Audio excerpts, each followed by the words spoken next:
pemirsa setia Fibis News, jumpa dengan saya Alfred Pakasi dalam program Fibis News Domestic Market Review and Outlook periode 6 sampai dengan 10 Desember 2021. Koreksi pasar oleh ketidakpastian varian Omicron dan capital outflow. Ya, pasar investasi dalam negeri pekan lalu diwarnai dengan sejumlah isu.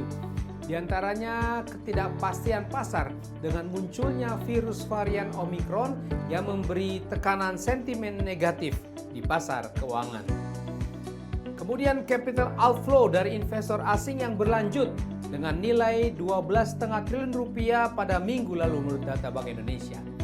Sisi lain, inflasi indeks harga konsumen pada bulan November dilaporkan mengalami peningkatan namun tetap rendah dan terkendali. Untuk korban virus di Indonesia, berita resmi terakhirnya sudah sekitar 4.257.000 orang yang terinfeksi dan 4.105.000 orang sembuh dengan tingkat kesembuhan yang tinggi 96,52% dan 143.800 lebih orang yang meninggal. Untuk minggu berikutnya, isu antara perkembangan pandemi virus corona ini, prospek pemulihan ekonomi dalam dan luar negeri akan kembali mewarnai pergerakan pasar. Seperti apa dinamika pasar hari-hari ini? Berikut detail dari Fibis News Domestic Market Review and Outlook periode 6 sampai dengan 10 Desember 2021. Kita awali dengan indeks harga saham gabungan di pasar modal. Pekan lalu terkoreksi terbatas 0,35% secara mingguannya ke level 6.538. Ya, melemah agak terbatas di minggu keduanya. IHSG terseret sentimen negatif global dan regional oleh ketidakpastian akibat virus varian Omicron yang dikhawatirkan memicu terjadinya lockdown kembali.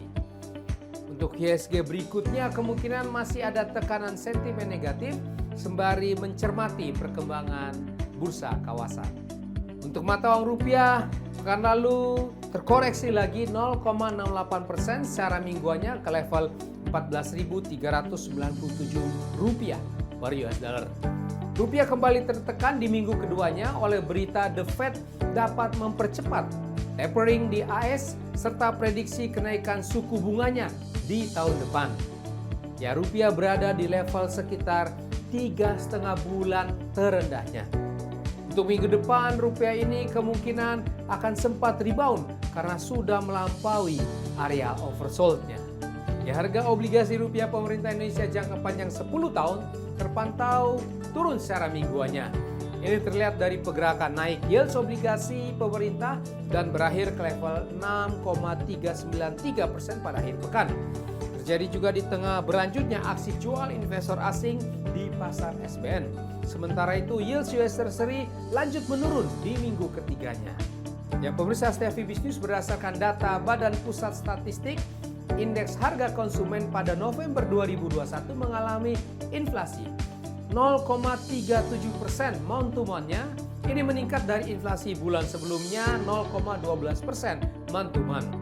Perkembangan ini dipengaruhi oleh peningkatan inflasi di semua kelompok, yaitu inti, volatile food, dan administered prices. Secara tahunan, inflasi indeks harga konsumen November ini tercatat 1,75% year on year.